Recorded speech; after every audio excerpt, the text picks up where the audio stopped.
Well, good evening. Thanks for making the time to be here, men. I appreciate your commitment, time away from family, and whether, is this anybody's first time tonight coming to this event? Anybody's first time? Good.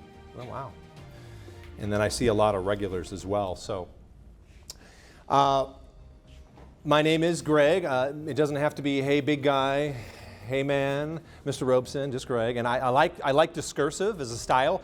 But just to stay within the guides of my 30-minute timer that I'm setting right now, I'll have to keep plugging along. So I'm going to keep an eye on that guy right there. But if I say something that sounds crazy, you don't understand, don't have a problem just raising your hand and saying, what did you say? What does that mean?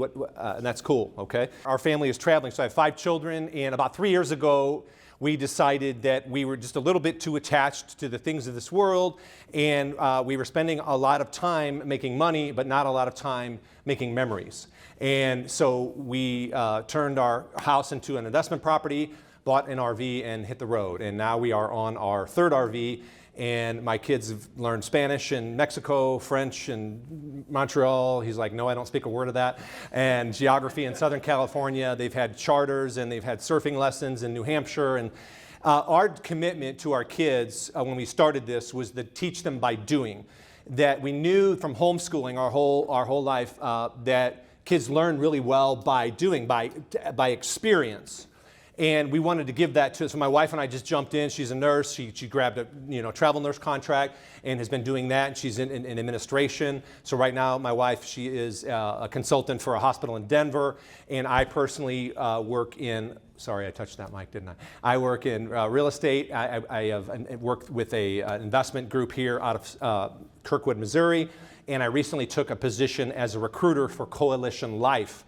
So if anybody knows anyone in Chicago who wants a job working in pro-life, talk to me afterward. I've got about 10 positions I'm looking to fill immediately. So that's what I do to pay bills. I oversee my kids' homeschool. I direct our journey and set where we're going to go and choose the types of adventures we're going to pick for our family. And I look at our homeschool curriculum and I try to merge them and to bring that all together. That includes sacred, historical, secular, things that most people might want to go see on a vacation, but we're really after life's greatest lessons through the power of experience. So that's what I've been doing for the last 3 years. I did about 15 years of youth work in this Archdiocese before leaving, and then got into pro-life, and that all kind of culminated. And I met up with Father Huber as he was starting at that time Gideon's Army, which has now ballooned into this. And thanks to Father Shaughnessy for stepping up while Father Mawson and Father Huber were being moved around, and now here we are. Isn't this a beautiful facility too? I was talking to Father Shaughnessy. I was like, this is amazing. So thanks to the parish for continuing to host this and make this possible. Awesome. So that's a little bit about me. I'm just going to cut it off there and move right into what I want to share with you, and it's totally cool. At the end yes, please. You can have an extra 10 minutes. Oh, an extra 10. All right. Well, I better reset that then. Okay. Well, you were going to use them. I wanted to tell you now. All right. We're going to put that at 37. I try to honor the time. Awesome. If I get to the end and your question is, wait. How tall did you say you are? That's cool. Or, I want to hear more about traveling full time. That's cool. But where my heart is tonight is on this concept of being the spiritual leader of your family and your community. And I got to tell you, man, that's something that burns on me big time.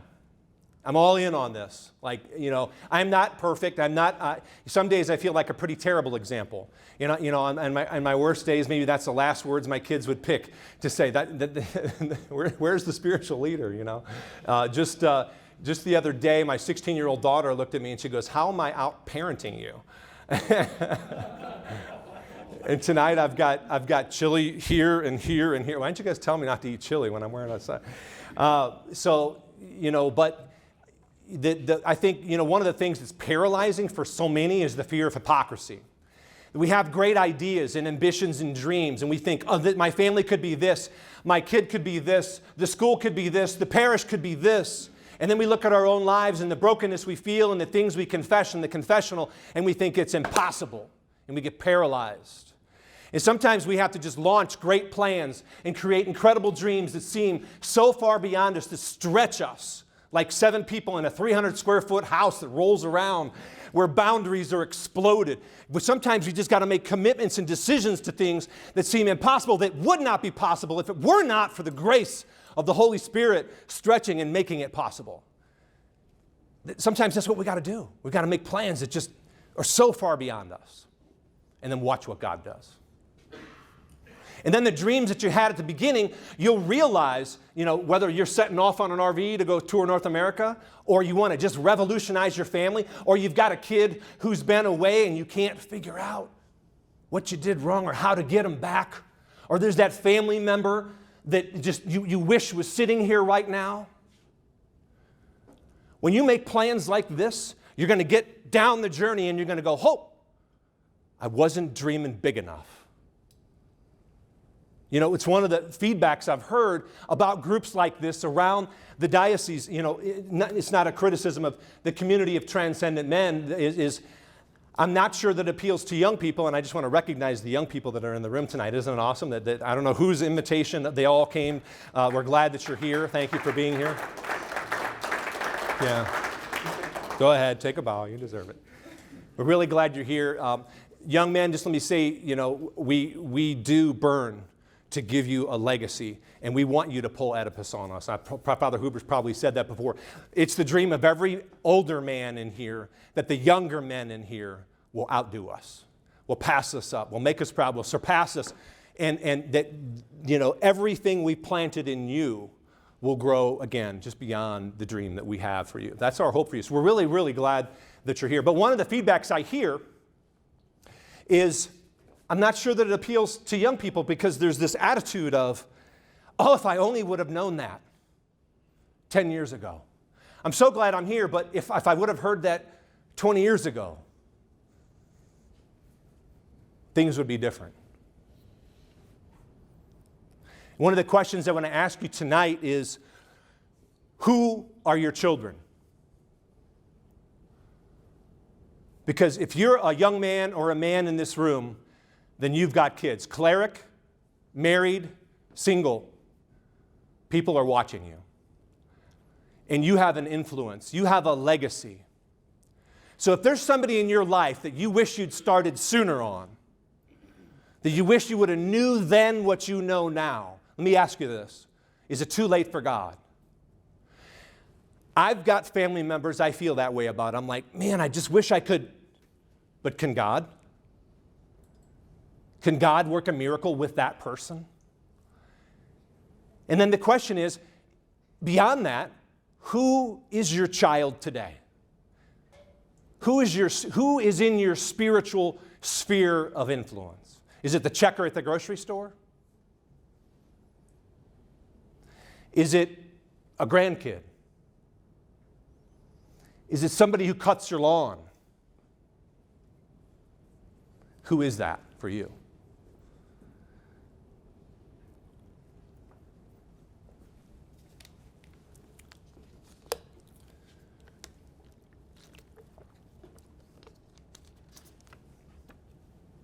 Let me answer this question. Why be a spiritual leader? Why is that essential? To me, it's essential to be a spiritual leader because there's an attack. I live in a 2000 Grand Design Momentum, and that's a toy hauler. And if someone broke into my RV, I would be ready for them with something like that. Sorry if that startled you. As if my size wouldn't be big enough to scare most people. RV parks and resorts around they're actually very safe. Most of them are gated, and I know that was a concern of my wife and I when we left. This won't be like neighborhood life. What about our kids? What about the kind of people our kids? And it's been a blessing. It's been an amazing, again, God's superabundance. But the type of people that we feared might be a threat to us in our RV traveling lifestyle, staying in Airbnbs, going into cities where we don't know, where we're not networked, where the comforts of all the family and friends we have to lean on is absent, and we're new everywhere we go. A taser doesn't hold a candle to the type of attack that our families are under. Yeah, we're protectors of our family, and I think most of us would be really militant about stepping up and saying, "You bet I would tase him. Oh, you should see my gun," or you're like, "That taser's nothing, dude."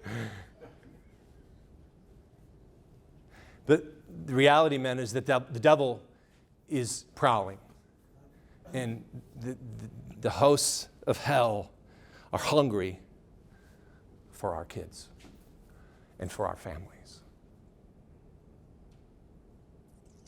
And while we, mano a mano against the devil, can't hang with the fullness of the grace that comes by being incorporated into the Catholic Church and having max access to the grace through the sacraments and through an intimate relationship with Jesus Christ, the devil can't hang. This is why I have to be a spiritual leader. This is why I push my body in the gym, because as I push my body, I push my mind. I think of things in a new way, and I push my prayer life. Some of my best rosaries are on a treadmill. Every now and then I lift a little too much, and that bar's on my chest, and I'm really praying, let me tell you. We got to push. So it's essential because there's an attack. That's why. There's a spiritual attack going on.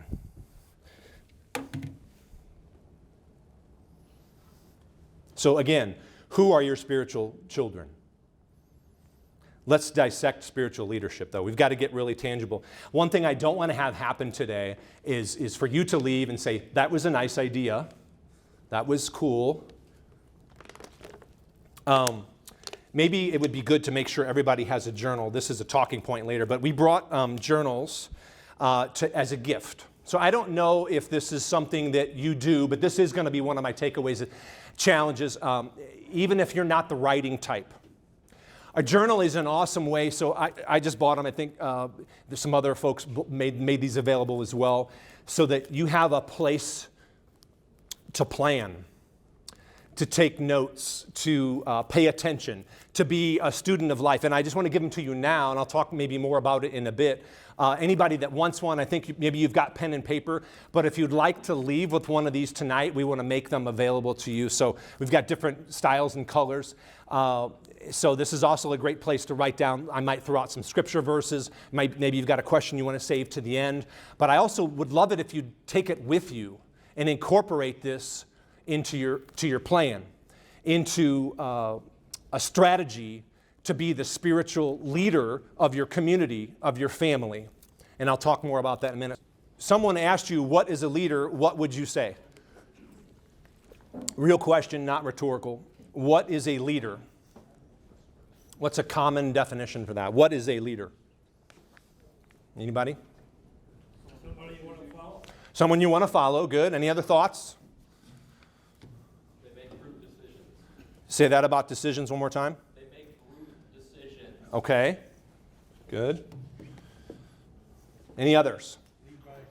Leading by example. Good. So I think the business idea, the world's idea of leadership would boil down to maybe leading through the scene, leading through the visible, whether that's making financial plans, vacation plans, family plans. It's leading through the visible. The spiritual leader leads through the invisible. The spiritual leader has the ability to see with a different set of eyes and make plans that aren't about the visible world. That's the distinction. So as spiritual leaders, we want to ask ourselves, how do we have greater access to that which is invisible? Because that's where the big attack is, right? Ultimately, what we're talking about is faith. Hebrews 11:1 says, faith is the realization of what is hoped for and the evidence of things not seen. Faith is the realization of what is hoped for and the evidence of that which is not seen. Hebrews 11:1. The realization of what is hoped for. Recently, we were in New Mexico. We were splunking in not Merrimack Caverns, Carlsbad Caverns. And it's quite fun, even if you just stay on the path. But the one time that we went off the path, off the record, it wasn't lit. So we were using our cell phones to see, because the path is lit. And anybody ever been to Carlsbad? This cave is enormous, okay? And it's quite the adventure. It's 800 feet down, long elevator ride, even longer walk. And while you're exploring, it's lit professionally by people but if you go off the path, it's really hard to see. I used my cell phone at one point, and my thoughts about what we were going to do suddenly changed. Because a section of the cave was now lit, and I was like, oh my gosh, and then later we looked at a map to see, thank you for handing those out. We looked at a map to see how much of the majority of the cave is unexplored. Like 90% is unmapped, and there's people actively doing this. What a cool job. Going way down, they need riggings and all kinds. And as a natural leader, we see with the flashlight, and we make plans. And as a supernatural leader, we see with the eyes of faith. And this is kind of epistemology. How do we know and how do we see and we have the ability to see and to plan as a leader with our intellect and to reason and to think it through and go, would this be a good idea? But through faith, we have the ability to see with another set of eyes. It's as if the cave breaks open and the light comes down and the entire cave, the whole thing, is suddenly visible in a snapshot. And that's what faith does. So a spiritual leader learns how to look at the worldly, learns how to look at things like elections or COVID or problems that come along and see with a new set of eyes that's way outside the narrative of the world. They rise above because they're thinking and seeing in a way that's aided by the vision of God. That's what a spiritual leader has got to do, because the fight is spiritual. So we got to bring spiritual gifts. We cannot, bring muscle and intelligence and our job and our prowess and our creativity to a spiritual fight where the salvation of those we are charged with is on the line. We've got to bring spiritual gifts, and God wants to give them all to us, and that's the church. So we've got to cling to the sacraments. We've got to. Father Moss and Father Huber, how long was the confession line Saturday? Those lines need to be long because there are lifelines. I do some pretty stupid stuff, and I need help on a regular basis. All right, an idea that I want to share with you tonight about spiritual greatness. Pope Benedict XVI, at the time, I think it was Cardinal Ratzinger, is a popular colloquial quote. You'll see it on plaques and stuff around houses. He said, "You're not made for comfort. You're made for greatness." And I want to propose to you, man, I don't know about you, but for me, and this is one of the small group questions, this gets in the way for me. Greatness courts me, approaches me, invites me, and I reject it because I want to remain comfortable. It sounds like, you want to read a book with me? Do you want to come to Community of Transcendent Men? Would you like to go on this march with me, this St. Joseph walk? Would you like to go to Washington, D.C.? Would you like to stand up for this? Would you like to campaign with me? Would you like to meet me for daily Mass? No. No. No. Comfort.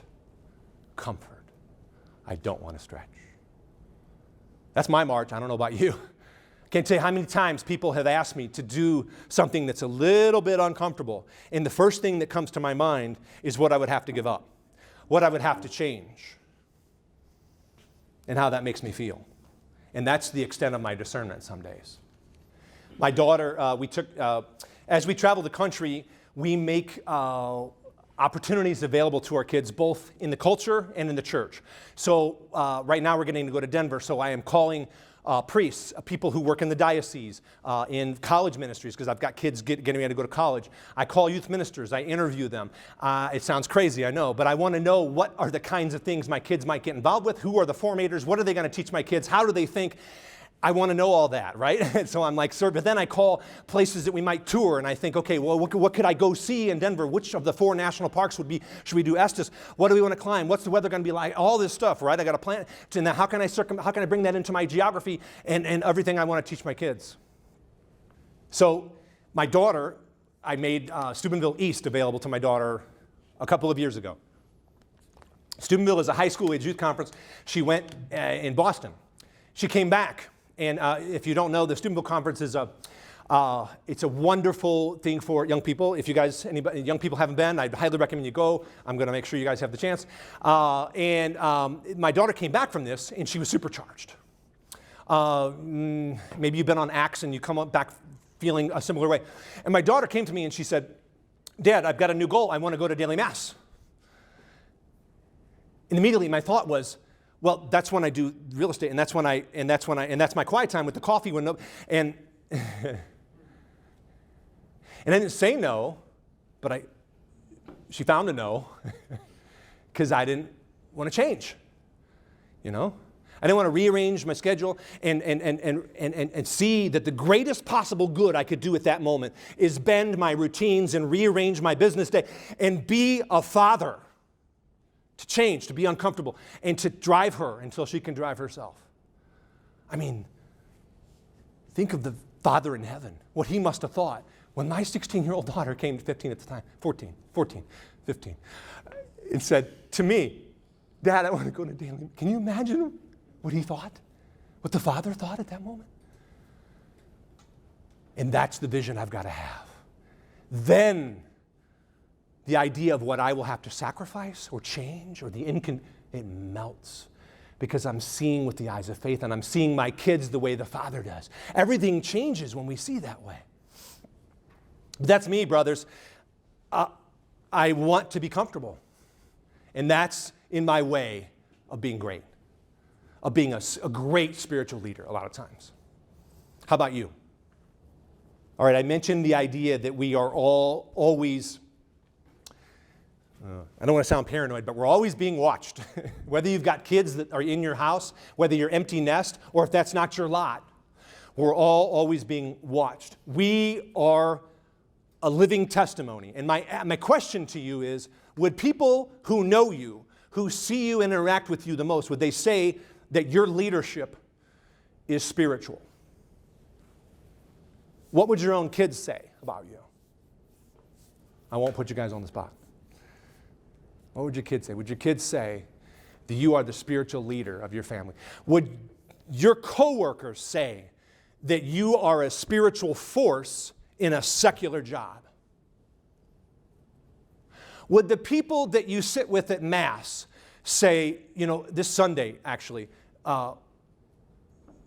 we were at Holy Mass, and there were two kids sitting directly in front of us in a family, and they did not know how to behave. Both their parents were there, and they had clearly not been taught what proper Mass behavior, but they were watching six of us, right, because Mom wasn't there. So, we were on display for these two kids whose parents, for whatever reason, that just didn't happen, right? We are a living witness all the time. I don't know what those kids saw. I mean, I know the behaviors they saw because I love the Eucharist so much. And I'd like to believe that my reverence and the way that I pray and the way that I attend to the Word of God and the way that my heart races when the priest elevates the species during trance, I would like to believe that those kids see faith. I would like to believe that I maybe was the gospel for them. Maybe one of my kids, maybe my 5-year-old Mercy, with her beauty and her innocence and the way she kneels and focuses at her level, where she's at. I'd like to believe that.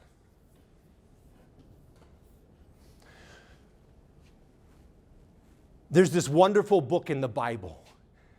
It's Maccabees. There's 7 books that belong to the Catholic Bible. And if you've never taken time, do this. Write this down. There's this word. If you Google it, I guess you'd have to use a word like deuterocanonical apocrypha. Okay, but the Word of God has been edited in history. And in a nutshell, okay, and I'm not a biblical scholar, okay, but in a nutshell, in a time in history, people found issue with books because they were about things that didn't like, and they threw the books out. And make sure that your book, your Bible, is a Catholic Bible. Okay, and there's this book, Maccabees, and there's two of them. And if you're reading the RSV, let's see, if you're in the NAB, Malachi would be the last. If you're in the RSV, the first and second Maccabees would be these final two books of the Old Testament, very easy to find. Second Maccabees chapter 7, I want you to write that down. I'm going to read it to you, though, really quickly, because the story, talk about seeing with the eyes of faith. I mean, the stories I can tell you from the road traveling full-time are nothing compared to this. Listen to this. This is 2 Maccabees chapter 7, just the whole chapter. If you've got a Bible, get it out. No, we're going to make a Catholic joke now, aren't we? It also happened, 2 Maccabees chapter 7. It also happened that 7 brothers with their mother were arrested and tortured with whips and scourges by the kings to force them to eat pork in violation of God's law. Brief salvation history synopsis. There's multiple times throughout salvation history when those who were obedient, the chosen ones, the Jews were trying so hard with everything they had to adhere to the Mosaic law because Jesus had not yet come. So this is a time in history approximately 200 years before Christ, okay? And there was a leader, Antiochus Epiphanes, who was a bad dude. And he's a Saul kind of character. He just eliminating the people trying to obey things like the dietary law, okay? Now maybe that seems kind of silly to us because we're over that. We're in the new covenant. But to a Jew at this time, this was really important. This was an adherence that was a way of obeying God. It was a way of subordination. It was a way of saying, I'm not God, you are. This is what Jews did. So their dietary laws and all the commands that got crunched down to 10 commandments eventually were about coming under someone so that they knew he was in charge. And that's what's the context for this story, right? So you should definitely pray with this, like outside of this, because we've got so little time. One of the brothers speaking for the others said, what do you expect to learn by questioning us? We are ready to die rather than transgress the laws of our ancestors. At that, the king, in a fury, gave orders to have pans and cauldrons heated, torture, right? And they were quickly heated, and he gave the order to cut out the tongue of the one who had spoken for the other brothers, 7 of them, to scalp him, cut off his hands and his feet while the rest of his brothers and his mother looked on. Can you imagine the torture? You're all there, and you're watching your sibling, kind of gruesome.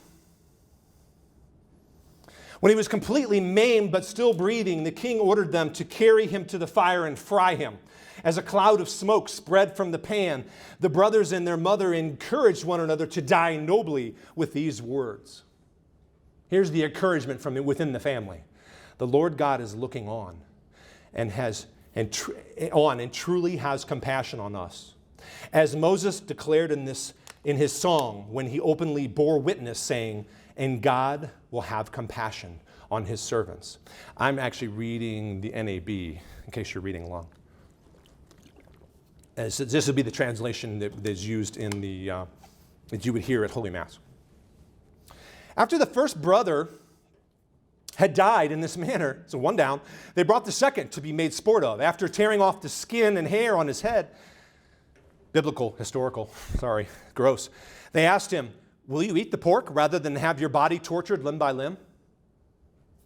You done with this pious, old-fashioned adherence to the law? Or you want to bow to the king? What are you going to be? What's it going to be? Answering in the language of his ancestors, he said, never! So he in turn suffered the same tortures as the first. When his last breath, he said, you accursed fiend, you are depriving us of this present life, but the King of the universe will raise us up to live again forever, because we are dying for his laws. And the third, and the fourth, on down. I'm going to kind of skip ahead. You guys should read the rest. The king appealed to the mother toward the end of the story now. It's a short chapter, actually, but I'm just jumping ahead about 15 verses. To advise her boy to save his life, after he had urged her for a long time, she agreed to persuade her son. What? After he had urged her for a long time, she agreed to persuade her son. She leaned over close to him, and in derision of the cruel tyrant said in their native tongue, son, have pity on me, who carried you in my womb for 9 months, nursed you for 3 years, brought you up, educated, and supported you to this present age. I beg you, child, to look at the heavens and the earth and see all that is in them.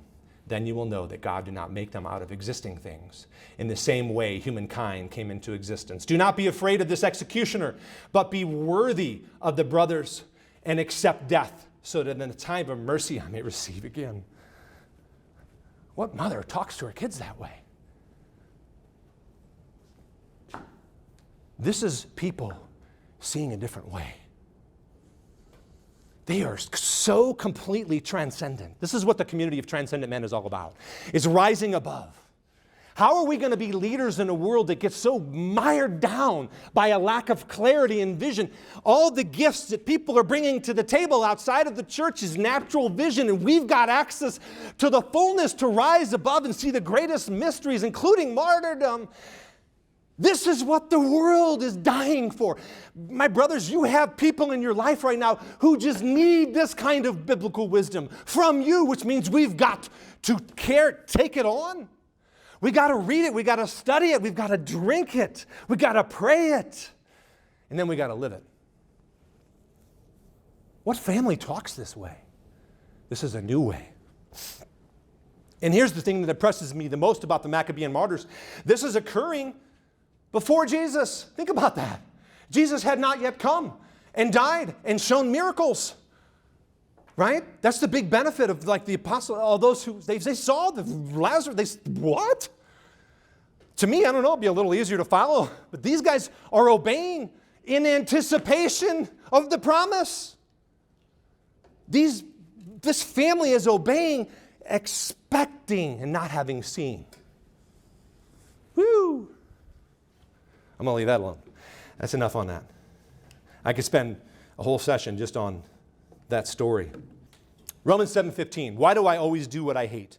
In us, I believe that there's a battle going on between the flesh and the spirit. So Romans said, this is St. Paul saying,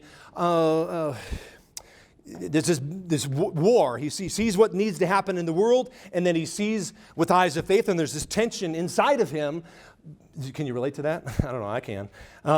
Why do I always do what I hate? Romans 7:15. When I asked you, do you view yourself as a spiritual leader? If there's a part of you, like me, that says no, this is why. Because we live lives that are filled with satisfaction. And satisfaction leads to much dissatisfaction. Because this is how God made us. What do I mean by that? We've got to have a daily discipline of restraining our passions, of restraining the things in this world. Is it good to eat because it's yummy? What's your favorite thing to eat? Pasta. You ever eat too much pasta and feel sick? There's nothing wrong with eating. There's nothing wrong with the sensual pleasures of the body. But when we are satisfied and full and content, who needs the supernatural? That's where our mind and our heart is going to be. But when we rein in the body and the passions that have the flesh that has the ability to drive the ship, suddenly there's a dimension that's open to us. I think we've got to have practices of seeing the way Jesus sees. So our family, we regularly make these bags. This is a goodie bag, and in here is socks and Vaseline and crackers and candy bars, like protein bars and water. And if you were living on the street, this is like 10, 12 things that you would want to have. And when Jesus says that he's present in the vulnerable, we've got to do something about that. We've got to see, when we're at the stoplight and we've got the person with the sign, do you think that if I give them money, they're just going to fill in the blank, right? Do you ever think that? But if we see spiritually, is it okay to get taken? If we see that that's a child of God who might be running a scam and might not, I think we've got to take responsibility.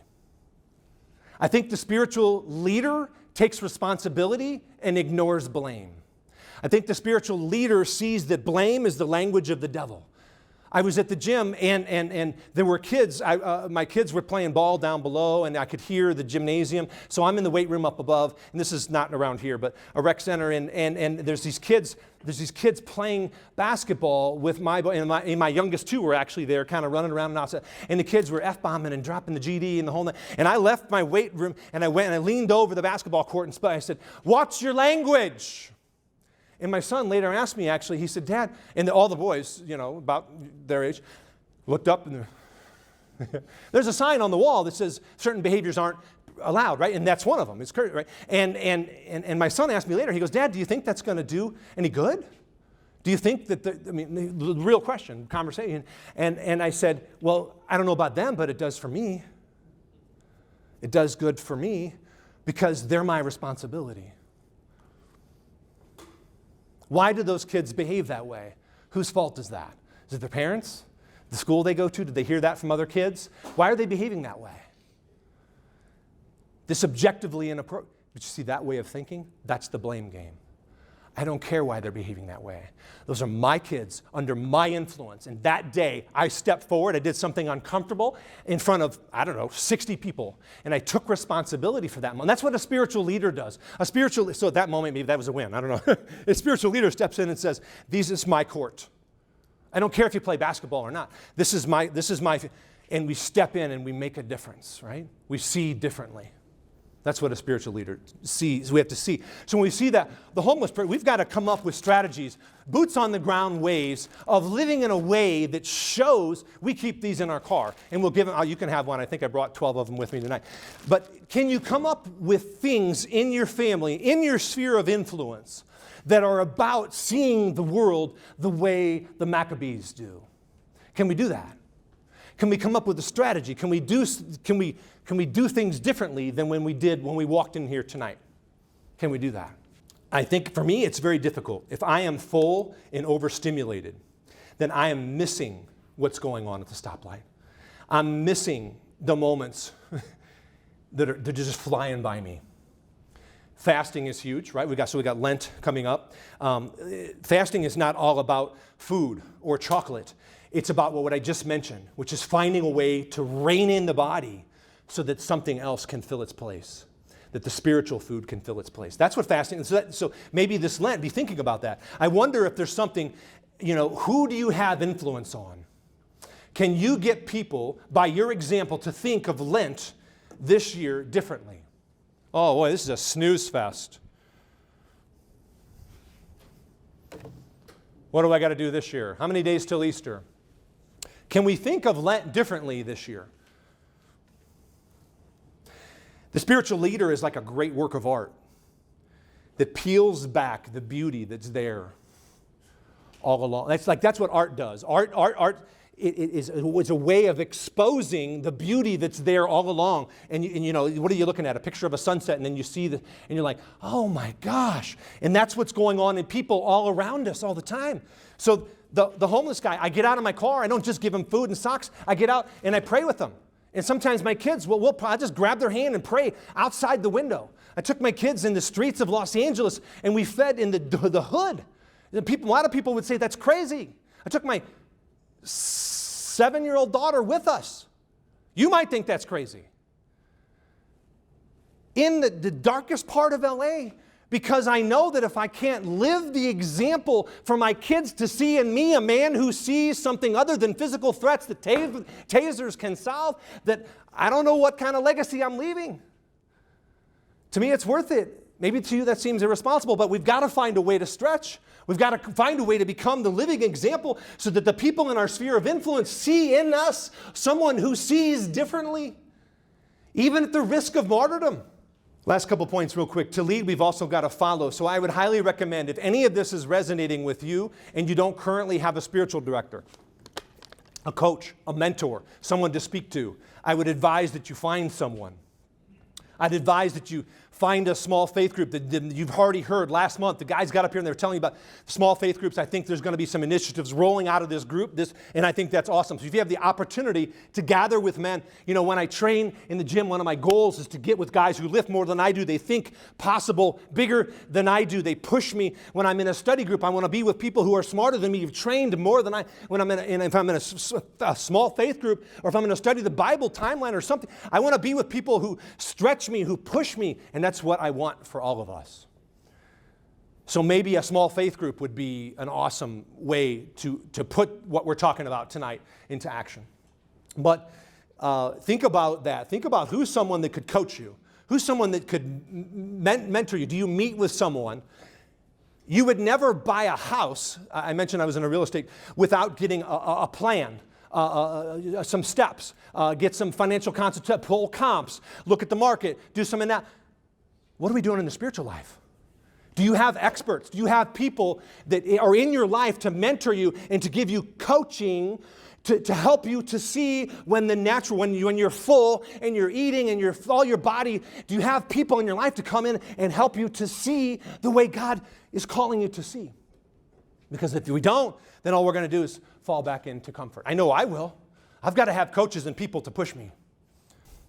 All right, so my challenge for you tonight, man, is we're going to break into small group here in just a second. I want you to find a habit that will help you to grow as a spiritual leader. Something that up until today, maybe you have said no to in order to preserve comfort. Think about that.